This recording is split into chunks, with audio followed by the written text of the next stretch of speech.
Ons het 'n wonderlike hoogtepunt week wat ons afsluit en baie welkom ook in hierdie week waarin ons Kersfees vier en wat ons verder in hierdie blydskap en in hierdie hoop en in hierdie lig en in hierdie lewe wandel. Ek nooi jou uit om ook vanoggend so saam stil te word rondom die Here se woord en dalk het jy iets wat jy op die hart het. Dalk het jy nodig om iets ook vir die Here te sê en ek wil jou uitnooi dat jy dit wel doen, dat jy na die Here toe kom en dat jy ook so met hom in gesprek tree. Dalk beleef jy iets van hierdie nuwe lied wat jy wil sing. Dalk het jy 'n nuwe lied wat jy ook wil sing. Of dalk is dit vir jou moeilik, al wat jy het is die ou liedere. Die ou dinge wat jy kry jouself nie so ver om met hoop na 'n nuwe lied of 'n nuwe moontlikheid raak te sien nie. En baie keer is dit hierdie tye, amper wanneer daar niks gebeur nie, wat dit vir ons die moeilikste is. Maar dan is dit hierdie herinnering en hierdie oproep, hierdie afwagting. Ons het Christus se koms gevier en hy is hier, God met ons, maar ons is steeds besig met hierdie tema van afwagting en gereed staan, omdat ons Christus se tweede koms verwag en dit bepaalde implikasies vir ons lewens het. Ons teksgedeelte is Titus 3 vers 4 tot 7. Maar toe het die goedheid van God ons verlosser en sy liefde vir die mens verskyn. Hy het ons nie verlos op grond van iets wat ons vir ons vryspraak gedoen het nie, maar op grond van sy eie ontferming. Dit het hy gedoen deur die wedergeboorte wat die sonde afwas en deur die Heilige Gees wat nuwe lewe gee. God het die Heilige Gees oorvloedig op ons uitgestort deur Jesus Christus ons verlosser.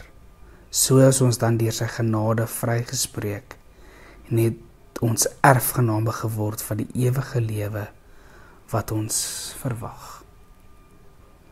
En ek wil jou nooi hierdie tweede gedeelte vers 5, dit het hy gedoen deur die wedergeboorte wat die sonde afwas en deur die Heilige Gees wat nuwe lewe gee. Ons het daar op Kersdag gehoor dat ons gebore is, uit God gebore is, die wat om aangeneem het, dat hy die reg gegee om kinders van God genoem te word. En dan gaan hy verder, dat ons soos Christus gebore word, word ek en jy gebore vanuit God. En wat is besig om in my gebore te word?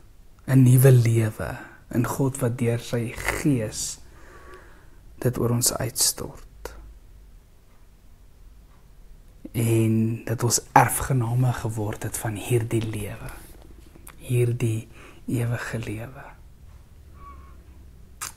Bedink hierdie feit dat jou eie verlossing nie in jou eie hande lê nie, maar die feit dat dit God is wat dit deur sy genade doen,